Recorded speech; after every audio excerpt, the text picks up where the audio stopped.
there are no winners in this conflict. There's no one that comes out clean. And they have to completely destroy Hamas. There can't be any of them allowed to be left either alive or not in prison after what's happened, because like a cancer, it will just metastasize again. They are not militants. They are not freedom fighters. They are terrorists. We want our government, our extreme government, to think of the life and not the revenge. Hamas clearly had been planning this. They had been building up their weapon stocks. They had been training. They'd built their training camps. They'd done those training camps in a way that they kept them away from Israeli prying eyes. There is a better future for our children and our grandchildren. We have to believe this is a possibility. October 7, 2023. It's a day that will be etched in history forever. The world watched on as Israel and Palestine's terrorist organisation Hamas began what would be the beginning of a bloody conflict after decades long of tension. At 6:30 a.m, Hamas launched 5,000 rockets towards Israel, which travelled from the Gaza Strip as far as to Tel Aviv. We have breaking news out of Israel this morning where Hamas has launched a surprise attack within Israel's borders overnight. First, launching rockets from the Gaza Strip, then sending militants into the streets of the southern part of Israel. Hundreds of people have been injured. Several have been killed, but that number could be much higher. Israel's prime minister has declared it's at war after it came under a surprise dawn attack by Hamas rockets and ground forces. Palestinian health officials claim more than 230 deaths and more than 1,600 injured when Israel hit back with airstrikes. An hour after the rockets were launched, Hamas fighters crossed into Israel through security barriers at the Gaza Strip, while others came from motorboats, even parachutes. What preceded was nothing short of a massacre. Israelis were gunned down and executed in plain sight, alongside hundreds who were captured by Hamas as terrorists stormed homes, kibbutzes, and the Supernova Festival. It was around 6:15 when my daughter woke me up. She heard bombing all over, and maybe 5 or 10 minutes later we had a siren off where we live. And very quickly I thought of my family in Oz, and I knew something must be very wrong. It was when I examined the bodies. I examined cadavers myself. I'm not licensed in Israel, so there was obviously licensed pathologists that were with me, but I examined those bodies, which we did externally, mostly because you could see the cause of death from the outside of the body. It was the level of violence and barbarity that was absolutely breathtaking.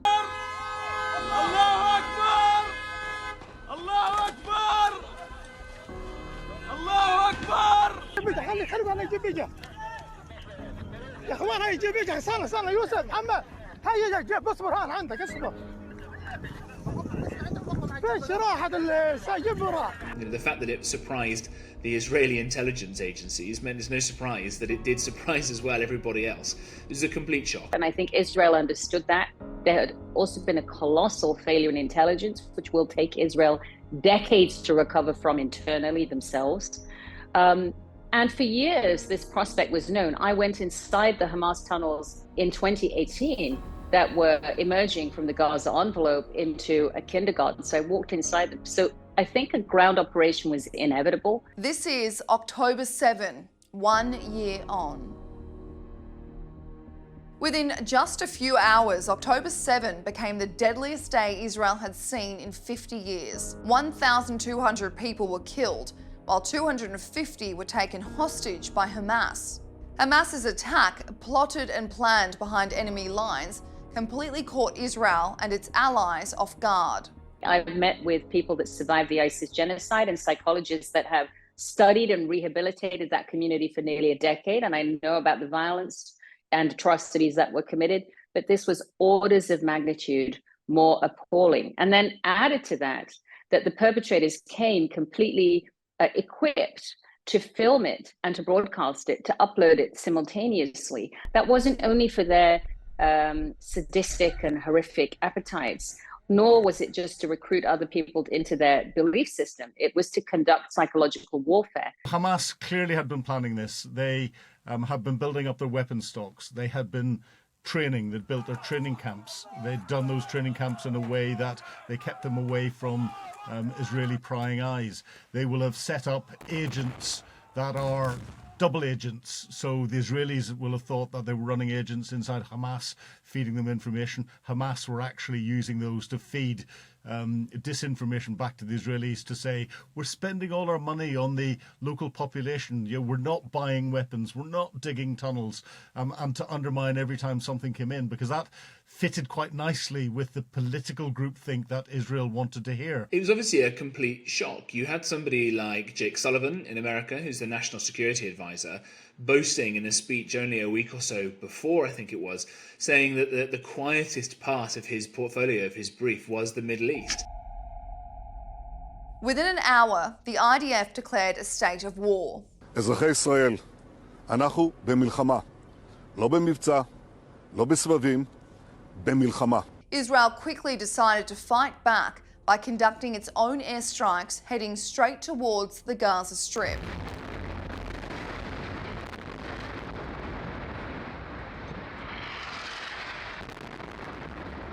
By day 2, Israel had called for a complete siege of the Gaza Strip, cutting off all water, electricity, food and fuel to the heavily populated, impoverished and reliant area. Hamas has to be eliminated. We cannot have a future for Gaza, a future for peace, a future for Israel, if Hamas, a terrorist organization committed to our genocide, remains intact. It became clear early that the Israel Defense Forces tactic was to kill every member of Hamas, no matter how difficult the job was in such a populated and concentrated area as the Gaza Strip. You can never eradicate everyone, and the difficulty is if you're going into an area where you're attacking the military element that's in there, if that military element is not in uniform, is hiding amongst the civilian population or under the civilian population, it's very, very difficult militarily to get in and destroy that capability. The Israelis clearly had good intelligence as to who was in Hamas and where they were, but the way that they'd integrated themselves across society. So, you know, 1 minute an individual was a Hamas fighter. The next minute, that same individual was a doctor in the hospital. The next minute, you know, his best friend was a Hamas fighter. The next minute, a teacher in a school. And the same thing with the international NGOs that are there. So, you know, to be able to operate in a place like Gaza, where Hamas were ruling it through a reign of terror. Hamas's tactic, however, was to hide in plain sight amongst its own Palestinian people, either out in public, in disguise, or in underground tunnels they had secretly been building for years. Well, they were playing a game. They're playing a game of building up their own capability, putting huge infrastructure underneath Gaza in ways that they knew they could exploit that as soon as the Israelis began to, or if the Israelis ever came to attack it, and leading the Israeli intelligence on a merry dance. The forces that usually execute operations like this are well prepared and trained, and part of their understanding as people who enter and soldiers who enter civilian area is the careful understanding between who is terrorist and who is not. And we can imagine that when they are entering any area that part of it is terrorists who are wearing like civilians, who are going inside, and part of them are even using different tactics to wear like a pregnant woman to get in and out in order just to move ammunition. We saw it happening in Gaza, we saw it happening in the West Bank, in Judea and Samaria, and this is part of their complexities. I think the real problem is that as soon as the Israelis clear an area and let civilians go back into those areas, you get re-infiltration by Hamas. If you look at the north, which has been cleared, of course, by Israel, I think up to 3 so-called battalions of Hamas have re-infiltrated. I think the Israelis have destroyed one of them, and there's probably 2 still on the ground. So I think I've heard recently an Israeli general say it's like the task of Sisyphus here. You're rolling something uphill, and as soon as you get it to the top, it rolls back down again. So the Israelis are having to cope not only with clearance operations in the south, but also trying to deal with re-infiltration in the center and in the north as well. While Israel continued to retaliate physically, Western allies gathered around the Jewish state with support. You are not alone. As long as the United States stands, and we will stand forever, we'll not let you ever be alone. As the Prime Minister of this country, I am unequivocal. The people who support Hamas are fully responsible for this appalling attack. They are not militants. They are not freedom fighters. They are terrorists. This is an abhorrent attack on Israel. This is indiscriminate. Civilians being targeted, killed and murdered, and as well, many of them being taken as hostages. And this action is ongoing. It must stop. Israel has a right to defend itself, which is what it is doing. Pro-Palestine protests began almost immediately after Hamas launched its attack on Israel, as many people around the world called for innocent Palestinians to be freed from the shackles of a terrorist organisation masking as a government. For months on end, protests erupted around the world, from busy city streets to elite college campuses in the United States. As the death toll of innocent civilians began to rise, Israel's Prime Minister, Benjamin Netanyahu, began to lose support of people who questioned if his military tactics had gone too far. Protesters carrying Palestinian and Lebanese flags on the streets of New York. They want Benjamin Netanyahu to know he's not welcome in the city. I've been speaking to also some people who have come from different parts of the country here to London. There are other protests ongoing in other UK cities, but this is by far the largest.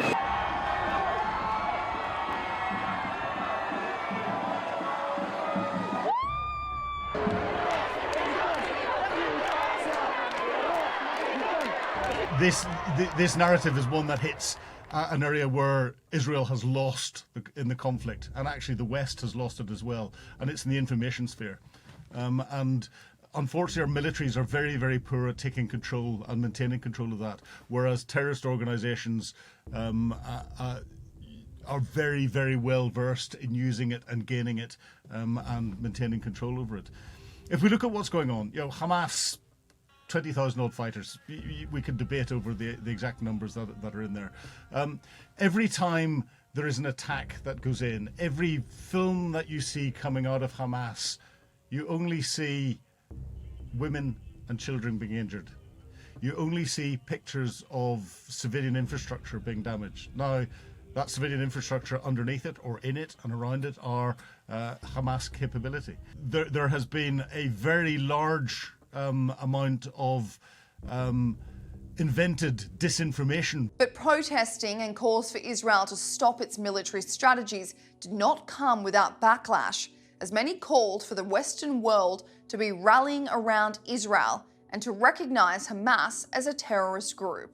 I think after what Hamas did on October the 7th, it is utterly inconceivable that Hamas remain in power in Gaza. Inconceivable. Are Hamas a terror group? Listen, can I... Are they a terror group? Piers, can I speak? Answer the question. Can I speak? Are they a terror group? These people marched from the day after the Hamas atrocities of October the 7th. They literally marched before Israel had done anything in retaliation for the murder of 1,400 Israelis and the abduction of 240 civilians. They don't actually care about the Palestinians.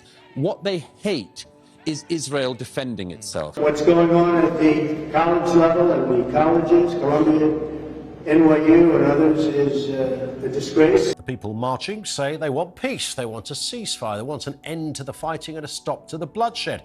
Now, on the face of it, all reasonable stuff, but make no mistake, however well-intentioned some of these people think they are, these are anti-Israel marches. They're anti-West, they're anti-USA, and they're anti-United Kingdom. And whilst there were still active combatants running around inside Israel, having not been mopped up by the security forces yet, you were having people on the streets of Western cities, London in particular, out cheering and celebrating and marching and protesting outside, say, the Israeli embassy, before there was ever even an Israeli response.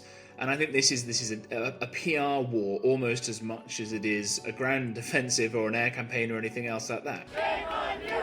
Shame on you!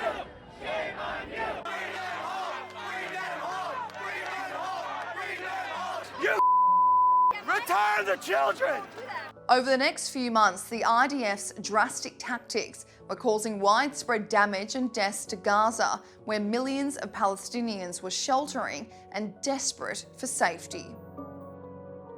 From a military tactics perspective, carrying out a purely military operation, especially when it's an offensive operation, this is probably the most difficult set of circumstances you can ever do. Apply that in a built-up area where you have got a huge population in a very small geographic area, and you cannot come across a more difficult environment to prosecute military operations at all. I don't think I've ever seen anything as complex before, ever. I don't think there is a good negotiating party on either side. I don't think you can possibly have peace with Hamas still in place. I don't think we're going to achieve peace with Benjamin Netanyahu in charge of Israel and his hardline right-wing cabinet. So if you want my honest view, I think we need a completely clean broom of leadership, and that's the only way this is ever going to get resolved. In late November, the US, Qatar and Egypt brokered a 4-day truce deal where both sides had to pause fighting and exchange hostages and prisoners. 50 Israeli hostages, all women and children, were returned to Israel, while 150 Palestinian prisoners were freed. While Israeli families were happy to have their loved ones at home, the trauma of the kidnapping would not be easily forgotten. Efrat Machikawa knows all too well what it is like to have a relative taken from her. Her elderly aunt was taken hostage on October 7, but was returned in the November hostage deal. However, her uncle is still in captivity and has not been heard from since. The experience of being a hostage is horrifying. And people don't, usually people ask me, did they torture her?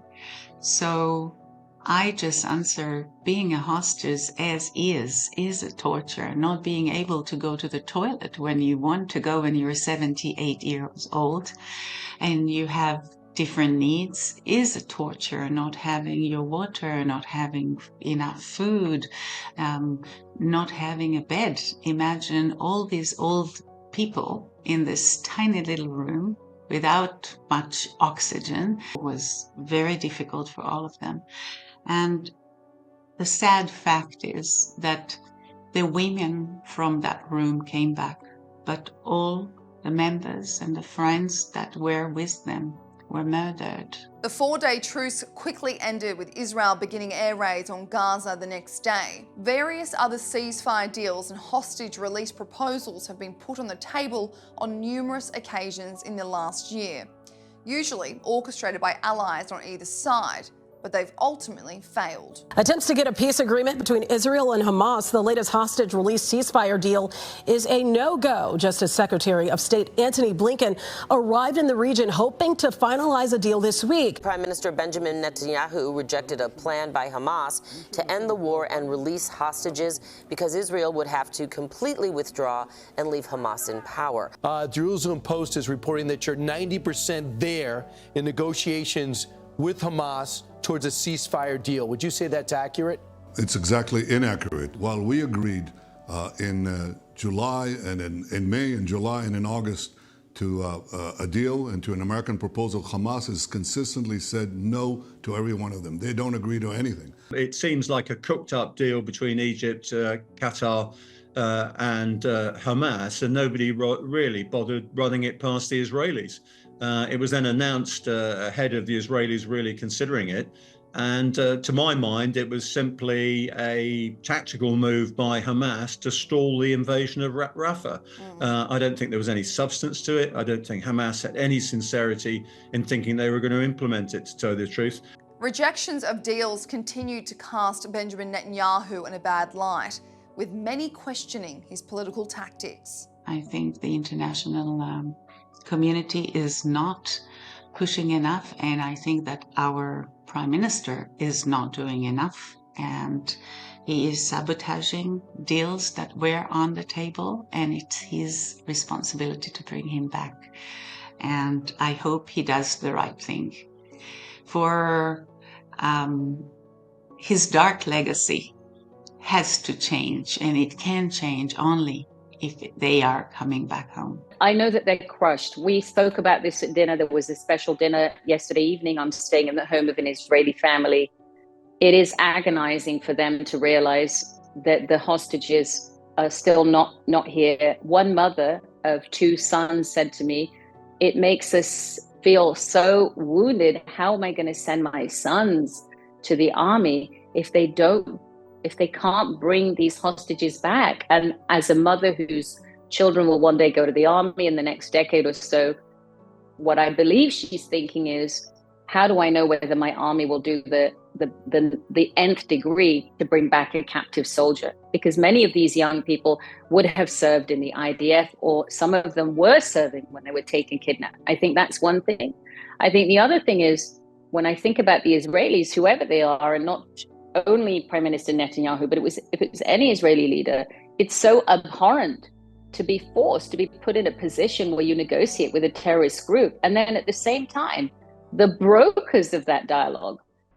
Within the year, the numbers of deaths and destruction continued to climb as Israel and Hamas continued its war. Over 41,000 Palestinians have been killed, while around 1,800 Israelis have lost their lives. The stark comparison of deaths prompted outrage over the brutality of the IDF and its mission to eradicate all Hamas terrorists. The tides had turned. Israel was being lambasted. Debates were circulating online. Protests and anti-Semitism were all over the streets. The charge sheet against Benjamin Netanyahu and his Defence Minister Yoav Gallant is scathing. To be accused of war crimes alongside some of Hamas's senior leaders is deeply humiliating for the 2 Israeli politicians. Israeli Prime Minister Benjamin Netanyahu received a less than warm welcome to Washington as protesters turned out in droves ahead of his speech to Congress. From maggots in his hotel to burning pictures of him on the streets, thousands made it clear they did not approve of Netanyahu or America's support for the war in Gaza. I think Israel wants to continue to fight because they get justifications for the annexation of the Golan Heights. They get justifications for expansions, especially into Area C, that I think they're probably going to try to annex soon. They get justifications for the increased military posturing towards the Gaza Strip and the embargoes. And Israel is right that if the conflict continues, really the situation only improves for Israel over time.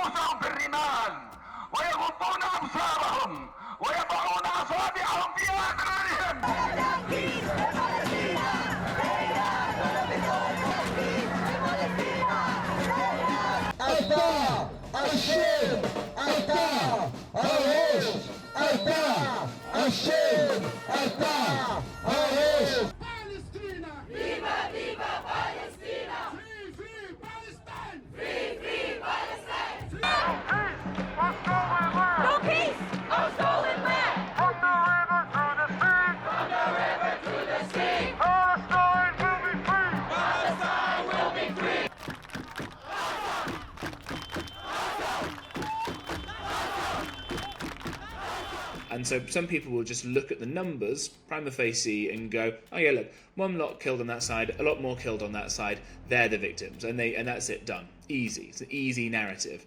And it plays into some of the kind of toxic culture wars as well that we've seen in the West, of going, white bad, black good, or whatever it may be like that. And I'll stop with this point, but there's been a perennial problem of anti-Semitism against Jewish people, being kicked out of countries and pogroms and everything like that, leading all the way up, of course, to the Shoah, to the Holocaust. But with both the UK and US election taking place in 2024, pressure was mounting for Western allies to condemn Israel and to shift itself from complete support of Israel. The United States struggled with its rhetoric, urging Israel to stop various offences such as its invasion of Rafah, while also trying to support Israel and its own US Jewish population. World leaders were under the microscope for their responses. The International Criminal Court has said they want an arrest warrant for Prime Minister Netanyahu. Do you agree?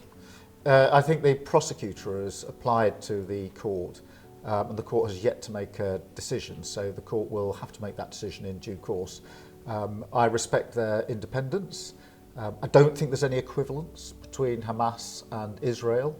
Hamas is a terrorist organisation. Israel has the right to self-defence, but I believe in international law, and I support the independence of both the prosecutor and the court, which will be called upon to make a decision in due course. Do you think that arms to Israel should be suspended? Well, we've said that the government must publish all the evidence they have about how UK arms exports are used, because UK law is really clear. If there is a risk that UK arms exports are being used in ways that breach international humanitarian law, those export licences should not be granted, and that's why it is now urgent that the government publishes that evidence. What do you actually think President Biden should do? I think the United States is in a different position than other countries because we have funded Israel for many years. And right now, as we speak, there's a bill floating around the Congress which would provide another $10 billion to Netanyahu's right-wing government to continue his slaughter of the Palestinian people. And I am helping to lead the opposition to that. I think the president should get on the phone and say to Mr. Netanyahu, if you don't stop this terrible war, if you don't open up the borders and let food and water come in so the children don't starve, guess what? You're not getting a nickel. It's actually more domestic pressure that's affecting them. I think for a little while now, the support for Israel has been shifting more towards being a kind of right-wing cause. So the Republican Party in America and the Conservative Party in the UK, they've been very closely aligned with Israel. It's right to defend itself. It's having a strong military and intelligence partner in the region. But because of demographic shifts in both the United States and the United Kingdom, you've started to see left-wing parties relying increasingly on voters of Muslim backgrounds, of Asian backgrounds, who have been maybe more recent arrivals in either recent years or in recent decades, who feel much more of a cultural, maybe even religious affinity with the people of Gaza, with the people of the West Bank, and a kind of, perhaps even in some cases, an older antipathy towards the Jewish state, certainly, if not Jewish people outright. Some experts have argued this fighting and internal politics from Israel and its Western allies was one of Hamas's tactics all along. You have to look at the conflict at different levels. At a tactical level, it's fighting, it's the bombs being dropped, it's the sniping from Hamas, the rocketing from Hamas, and Israel's response. At the operational level, it's the Israeli response, but then them having to respond to what's going on from Hezbollah in the north, from the Houthis in Yemen and elsewhere. At the strategic level, it's the support of the international community. Hamas have recognized that the weak area for Israel, and the one way to undermine everything that they're doing, is to attack that from a strategic perspective and attack that support for the international community. The only way to do that is in the information sphere. That's why they have been deliberately feeding civilian casualties and pictures and the horror of it to the international press, to knowing full well, and when they see the protests going on around in different capitals around the world, when they hear statements coming out of international politicians, condemning the Israelis for the civilian casualties, they go, "We're winning." Tick. Concern for innocent lives escalated in the last few months as fighting between Israel and Lebanon really kicked off. Israel has another enemy, Hezbollah, a terrorist organisation based in Lebanon, also funded by Iran, just like how Hamas is. While conflict between the two countries has been ongoing since 1948, a new wave of fighting occurred following the October 7 attack. In the last year, there have been over 10,000 cross-border attacks between Israel and Lebanon. In just one attack in late September, Israeli airstrikes across Lebanon killed more than 569 people. Right now, there seems to be no sign of these attacks slowing down from either side. breaking news in the Middle East, with the region on a knife edge, because reports from the US say Israel has notified the US it intends to launch a limited ground incursion into Lebanon. We are now seeing what the Israeli government is calling the next phase of its war with Hezbollah. The Israeli military now launching what it calls a limited ground operation inside southern Lebanon, targeting the Lebanese militant group. This is not a conflict with Lebanon, this is a conflict with Hezbollah. The kind of war with Hezbollah that Israel is now going to have to fight. I sat in meetings at a counterterrorism summit at the renowned Reichman Institute some years ago, where they described what the future of conflict would be like, because Hezbollah is even more deeply entrenched in that area of southern Lebanon. So here we are, October 7, 2024, 1 year on, and what has changed? With Israel planning more attacks on southern Lebanon and ongoing fighting between Israel, Hamas and Iran, fears have mounted that there could be an all-out war in the Middle East. If this is the case, are we moving so far away from the original objective, which was to ensure the safe release and return of those remaining innocent Israelis brutally captured on October 7, and to broker a peace deal so that Palestinians, Israelis, Lebanese and anyone in the Middle East can live freely without war hanging over their heads? But right now, peace has never seemed so far away, as millions of people cry out for the end of all conflict. The most important thing is to bring the hostages back, the living for redemption and the dead for a respectful burial. And they have to come back. It's just a key for the future of the Middle East. You don't make peace with your friends. You make peace with your enemies. So we do have to understand that, but we have to agree that life come first in any dispute.